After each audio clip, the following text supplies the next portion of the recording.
नाज़रीन, अब तक की सबसे बड़ी खबर सामने आई है। फलस्तीन की जानिब से तिल अवीव समेत 20 इसराइली शहरों पर रॉकेट दागे गए हैं।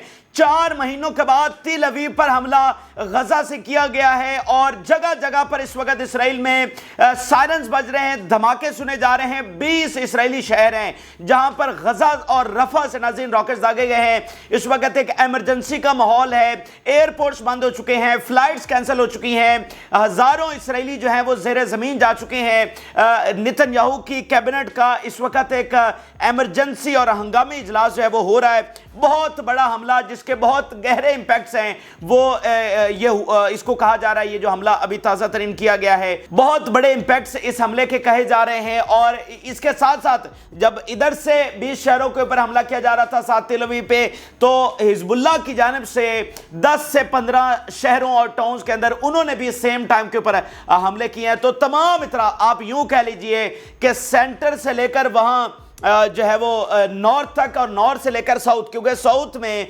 इलाद के एरिया में इराक ने ड्रोन्स दाग दिए हैं। तो ये मतलब पिछले 2 घंटों के अंदर अंदर पूरा इसराइल धमाकों से गूंजा है। पूरे इसराइल के अंदर सायरन्स बजे हैं।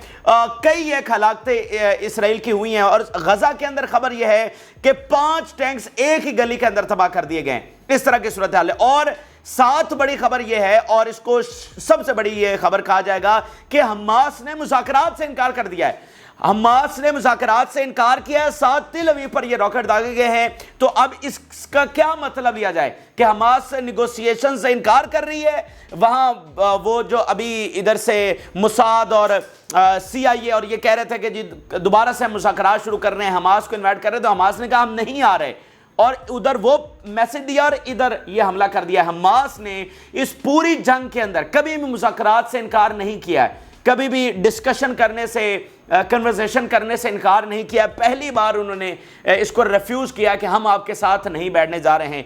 तो ये ताज़ा तरीन सूरत हाल, अचानक ये ना एक बड़ा शिफ्ट आया है और बताया जा रहा है कि इस हमले के बाद ये जो तिल अवीव पर हुआ है, ये कोई छोटी चीज़ तो नहीं है कि आपका जो दारुल हुकूमत, और आप मिडिल ईस्ट की सबसे बड़ी पावर कहलाते हैं, और आप वो पावर कहलाते हैं जिसने अमेरिकी सिस्टम को जकड़ा हुआ है, जिसने यूरोप के सिस्टम को जकड़ा हुआ है। तो आप पर हमास के रॉकेट्स पहुंच रहे हैं आपके दारुल हुकूमत तक, तो ये कोई मामूली इसकी अहमियत नहीं है। तो बताया जा रहा है कि इसके बाद जंग अब काफ़ी ज़्यादा तेज़ होने जा रही है। तो ये तफसीलात आपके साथ शेयर करते हैं। जिन लोगों ने चैनल को सब्सक्राइब नहीं किया उनसे रिक्वेस्ट करेंगे कि चैनल को ज़रूर सब्सक्राइब कर लें ताकि हर आने वाली वीडियो आप तक पहुंच सके। नाज़रीन, बहुत बड़ी खबर ये सामने आ गई है कि 4 महीनों के बाद तिल अवीव के ऊपर अटैक किया गया है और खौफो हरास है इस वक्त इसराइल के अंदर और खलबली मची हुई है। और ये इसराइली शिकस्त का एक नया चैप्टर है, एक नई स्टोरी है जो आज खोली गई है। आज 233वां दिन है और आज 233वें दिन क्या हो रहा है, तिल अवीव के ऊपर रॉकेट्स फायर हो रहे हैं। ये इसको मामूली ना समझे। 233वें दिन जब 50,000 निहत्थे फलस्तीनी शहीद हो चुके हैं, जब 2 से 3 न्यूक्लियर बम के बराबर बम जो हैं वो इस वक्त गिराए जा चुके हैं गजा के बराबर। इस बात का पता है, वो बम न्यूक्लियर जो हिरोशिमा और नागासाकी के ऊपर गिराया गया था, उसके बराबर के 3 न्यूक्लियर बम इस वक्त गजा के ऊपर गिराए जा चुके हैं। ठीक है, इतनी बड़ी नस्लकुशी हुई है दुनिया के सामने। 1 लाख से ज्यादा कैजुअलिटीज हैं। अभी तक हजारों फलस्तीनी जो हैं 7 अक्टूबर से जो शहीद हुए थे वो मलबे तले दबे हुए हैं और इसकी तादाद 15 से 20 हजार है। आज की सिविलाइज्ड दुनिया के अंदर क्या आप ऐसा सोच भी सकते थे? मैं आपको बात बताऊं, फिल्मों में भी ऐसा नहीं दिखाया जाता, फिल्मों में भी ये चीजें नहीं दिखाई जाती जो इस वक्त इन रियल जो जुल्म और जबर और सफाकियत, मैं तो कहता हूं हमारी इंसानी जुबान के अंदर, डिक्शनरी के अंदर वो लफ्ज ही नहीं है जो इस वक्त गजा की सूरत हाल को बयान कर सके। ठीक है, तो ये सारा कुछ करने के बाद सारा अमरीकी असलहा, सारा बरतानवी असलहा, सारा जर्मन का असलहा, फ्रांस का असलहा, इटली का असलहा, पता नहीं कौन, कनाडा का, ऑस्ट्रेलिया का, जापान का, ये सारा असलहा इस्तेमाल करने के बाद 233 दिन की जंग के बाद 4 लाख इसराइली फौज गजा में भेजने के बाद आज क्या अचीवमेंट है इसराइल की कि तिल अवीव के ऊपर रॉकेट्स फायर हो रहे हैं। ठीक है, तो इतनी ज़्यादा अहमियत है इस हमले की। इसमें लॉन्ग रेंज अटैक्स जो रॉकेट्स हैं वो इस्तेमाल किए गए। और गैर मामूली चीज़ क्या है कि ये सारे होममेड रॉकेट्स हैं। अभी जो ताज़ा तरीन रिपोर्ट आई है कि ये होममेड रॉकेट्स हैं जो सुरंगों के अंदर बनाए गए हैं। उन्होंने इनके बिलियंस ऑफ डॉलर्स के जो डिफेंस सिस्टम है उसको शिकस्त दी है और जगह जगह तिल अवीव में और बाकी भी शहरों के अंदर जो है सेंट्रल इसराइल के अंदर जो है वो धमाके सुने गए और सायरन्स सुने गए हैं। अब मैं आपके सामने ये सारी खबरें रखने जा रहा हूं, इसको पहले जरा देखिए, फिर इसके ऊपर मजीद तजिया करते हैं कि अब आगे होने क्या जा रहा है। Breaking, Hamas is bombing Tel Aviv right now from Gaza with long range rockets. फलस्तीनी मज़ाहमत ने इसराइल की जारी नस्लकुशी के जवाब में घरेलू साख्ता रॉकेट्स के साथ तिल अवीव को निशाना बनाया है। Israeli army radio about 12 missile were launch from area into Rafah into the heart of the Israel. ये जो तिल अवीव पर फायर हुए ना रॉकेट्स, इनकी टोटल तादाद 12 है, यानी 20 शहरों के तो अभी आ रहे हैं, लेकिन जो तिल अवीव पर हुए हैं वो सिर्फ 12 हैं और इस 12 ने उधर धमाके और पता नहीं क्या क्या कुछ कर दिया है। अच्छा, Israeli army, we detected the launching of 12 rockets from the Gaza strip, we intercepted some of them and others landed in the Herzliya and Bnei Brak. 12 भी वो इंटरसेप्ट नहीं कर सके और वो भी आगे जाकर लैंड किए हैं। यदुनाथ उनका एक सबसे बड़ा इदारा, explosions were heard throughout the Israel due to Hamas rockets. क्या लिख रहे हैं वो? इसराइल का सबसे बड़ा media channel, throughout the Israel, पूरे इसराइल के अंदर धमाके और सायरन्स। ये देखिए, explosions were heard throughout the Israel, throughout the Tel Aviv नहीं लिखा उन्होंने, थ्रू आउट द इसराइल। उसकी वजह यह है कि जो हिजबुल्लाह ने हमले किए हैं वहां लेबनान वाले सारे वो इलाकों बॉर्डर के साथ साथ, ठीक है, उधर जो इराक ने अटैक कर दिए हैं इलात के ऊपर, और इधर इन्होंने सेंट्रल पूरे इसराइल के ऊपर 20 सिटीज के ऊपर हमले किए हैं, तो इसलिए थ्रू आउट द इसराइल जो है वो धमाके सुने गए हैं। Al Jazeera, siren sounded in more than 20 cities and towns in central Israel and greater Tel Aviv. 20 शहरों के अंदर एंड ग्रेटर तिल अवीव के अंदर जो है वो हमला हुआ है और सायरन सुने गए। Israeli media, the rockets were fired from Rafah towards the center hundreds of meter away from the position Israeli army soldiers। रफा के अंदर, ईस्टर्न रफा के अंदर जहां पर इसराइली फौज मौजूद है वहां से सिर्फ 100-200 मीटर के फासले पर, 100-200 मीटर कितना होता है, ठीक है, फ्यू 100 मीटर अवे जो है वहां से ये रॉकेट फायर हुए हैं। अब पहले जरा खबरें देख लीजिए, फिर मैं आपको बताता हूं कि ये रफा में उस जगह पर जहां पर इसराइली फौज मौजूद है, सिर्फ वहीं से ये रॉकेट फायर करने का क्या मकसद है? वो चाहते थे इसको नॉर्थ से भी कर सकते थे। देखें, नॉर्थ तो ज्यादा करीब है रफा के, यानी अगर आप रफा से कर रहे हैं तो आप 40 किलोमीटर और दूर हो रहे हैं तिल अवीव से, तो ज्यादा तो अच्छा ये है कि आप इसको नॉर्थ से करें ताकि वहां से कम सफर पड़ेगा तिल अवीव का। लेकिन इन्होंने रफा से किए हैं और रफा में भी उस एरिया से जहां पर इसराइली फौज मौजूद है उनसे सिर्फ चंद 100 मीटर के फासले के ऊपर। इसकी एक खास अहमियत है और खास मैसेज जो है वो इसराइल और उसके इत्तेहादियों को दिया गया है, ये मैं आगे चलकर आपको बताता हूं। फिर यदुनाथ कह रहा है, siren sounded in all cities of central Israel and greater Tel Aviv after an intense missile barrage from the Gaza. Intense missile barrage from the Gaza central Israel के तमाम शहरों के अंदर और ग्रेटर तिल अवीव के अंदर जो है वो सायरन्स बजे हैं, धमाके हुए हैं और इन रॉकेट्स के नतीजे में। Israeli media, quoting a security source, Hamas has more rockets that it can launch into a Gush Dan from Rafah. Gush Dan जो है इनका सबसे ज्यादा पॉपुलेटेड एरिया है, सबसे ज्यादा जहां पर आबादी मौजूद है गुशदन का एरिया है तिल अवीव के अंदर। वो कह रहे हैं कि उनके पास इतने रॉकेट्स हैं कि वो यहां पर लॉन्च कर सकते हैं, और ये जो अभी लॉन्च हुए इसमें गुशदन का जो एरिया है वहां पर रॉकेट जाकर टकराए हैं, ठीक है, इसी हमले के अंदर टकरा भी चुके हैं, और वो कह रहे हैं कि उनके पास कई एक रॉकेट्स पीछे मौजूद है, जखीरा है कि वो गुशदन के ऊपर डायरेक्टली आकर मजीद अटैक्स कर सकते हैं। Siren sound in Kfar Saba, Herzliya and Raanana north of the Tel Aviv. ये 3 मुख्तलिफ मजीद इलाके हैं नॉर्थ तिल अवीव के अंदर जहां पर आकर वो टकराए रॉकेट्स, वहां पर सायरन्स बज रहे हैं। Israeli media, 12 missiles were fired from Rafah in the direction of Gush Dan and 1 person was injured. Gush Dan के डायरेक्शन में फायर हुए और वहां पर एक जो इसराइली है वो इंजर्ड हुआ है, ठीक है, गुशदैन के अंदर। ये उनके फिगर हैं। अच्छा, हमेशा मैं कहता हूं कि जो इसराइल की तरफ से फिगर आते हैं उनको साइड पे रखा करें, सिर्फ ये देखा करें कि वो अपना जानी नुकसान मान रहे हैं, ठीक है। गजा से बैठे हुए वो तिल अवीव के अंदर उनका जानी नुकसान कर रहे हैं। इससे बड़ी को बात हो नहीं सकती। और इसको भी आप मोजज़ा ही कहिए मिलिट्री टर्म्स के अंदर। यानी जैसे पिछली वीडियो में जो रिपोर्ट सामने आई कि इस्राएली फौजियों को मारकर वो सुरंगों में ले गए, जंगी कैदी बना लिया है, उसको भी एक मिलिट्री टर्म के अंदर एक मोजज़ा कहा जा रहा था। और ये उससे भी बड़ा मोजज़ा है कि वहां तो चलो आपके सामने इस्राएली फौज है, यहां तो तिल अवीव तक आपने फायर कर रहा है, उनका सबसे सिक्योर्ड एरिया जहां पर सबसे ज्यादा उनका डिफेंस सिस्टम जो है वो डिप्लॉयड है, और आपके होम मेड रॉकेट्स उनके जो है वो डिफेंस सिस्टम को उड़ा के रख दिया उन्होंने। तो ये तो उससे भी बड़ा मिलिट्री मोजज़ा है। फिर इस्राएली media, greater Tel Aviv has not been bomb from Gaza for about 4 months। पिछले 4 महीनों से जो ग्रेटर तिल अवीव है, अकॉर्डिंग टू इस्राएली मीडिया, वो बमबारी उस पर नहीं हुई थी।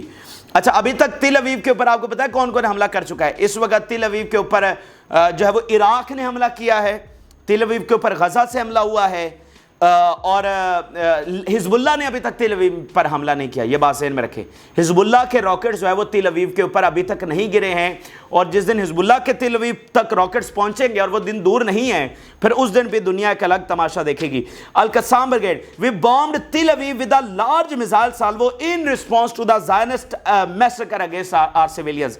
हमारे सिविलियंस के खिलाफ ये जो कत्लेआम कर रहे हैं, उसके नतीजे में, उसके जवाब में हमने इनके ऊपर जो है वो रॉकेट्स दागे हैं। फिर उनका एक हाई ऑफिशियल कह रहा है, for the first time in almost 6 months rocket siren are hurting central Israel. Central Israel में for the first time in the 6 months ये गजा से आने वाले हमलों के नतीजे में हर्टिंग इसराइल, इसराइल को जो है ना उसकी बाकायदा इस वक्त जो है वो चीखें निकल रही हैं। फ़लस्तीनी मज़ामत की जानिब से गजा के शहर रफ़ा से इसराइली शहरों पर रॉकेट दागे जाने के बाद इसराइलियों में खौफो हरास पाया जा रहा है।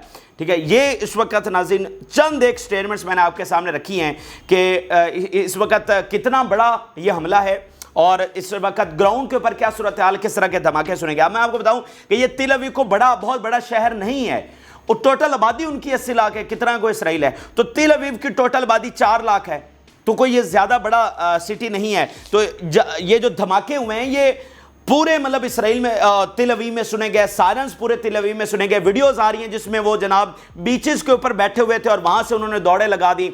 हजारों इसराइली जो हैं वो शेल्टर्स के अंदर चले गए, गाड़ियों की लंबी लंबी लाइनें लग गई, और जो है वो बहुत सारे इसराइली ज़ख्मी भी हुए हैं जो शेल्टर्स की तरफ भाग रहे थे, इसी दौरान वो ज़ख्मी भी हुए हैं। और अभी इसराइली मीडिया ये रिपोर्ट कर रहा है कि एयरपोर्ट्स बंद हो चुके हैं, उनको मतलब सर्विसेज जो भी है वो फिलहाल उनको बंद कर दिया गया है। फ्लाइट्स जो है वो कैंसिल हो चुकी हैं, ना ही वहां से टेक ऑफ हो रहा है, ना ही अराइवल हो रहा है, ना ही डिपार्चर हो रहा है। ठीक है, पूरी तरह से इस वक्त जो तिल अवीव के और सेंट्रल इसराइल के जो एयरपोर्ट्स हैं उनको एक तरह से उनके सर्विसेज जो है वो मुअत्तल कर दी गई हैं। इतने बड़े इंपैक्ट हैं इस हमले की। अब मैं आपके सामने 2-3 बुनियादी चीज़ें रखता हूं कि इसके बुनियादी पर्पसेस क्या है। ठीक है, इस रॉकेट हमले करने की इस खास टाइमिंग के ऊपर। अच्छा, पहली बात, आपने हमेशा हमास से जो रॉकेट्स फायर होते हैं तिल अवीव के ऊपर या इस तरह बड़े शहरों के ऊपर, उसका बुनियादी नुक्ता समझना है। उसका बुनियादी नुक्ता जानी नुकसान करना नहीं होता। ठीक है, जानी नुकसान, उनको भी पता है कि उनमें से कुछ ऐसे हैं जो उसमें चले जाएंगे, एयर डिफेंस में चले जाएंगे, ये कतई मकसद ही नहीं होता। यानी सारी बात है, रॉकेट फायर होते हैं तो उनका जानी नुकसान तो होता ही होता है, वो अलग चपेट है उनके मुंह के ऊपर, लेकिन बुनियादी मकसद ये नहीं होता। बुनियादी मकसद कुछ और होता है। यानी अभी क्या मकसद है?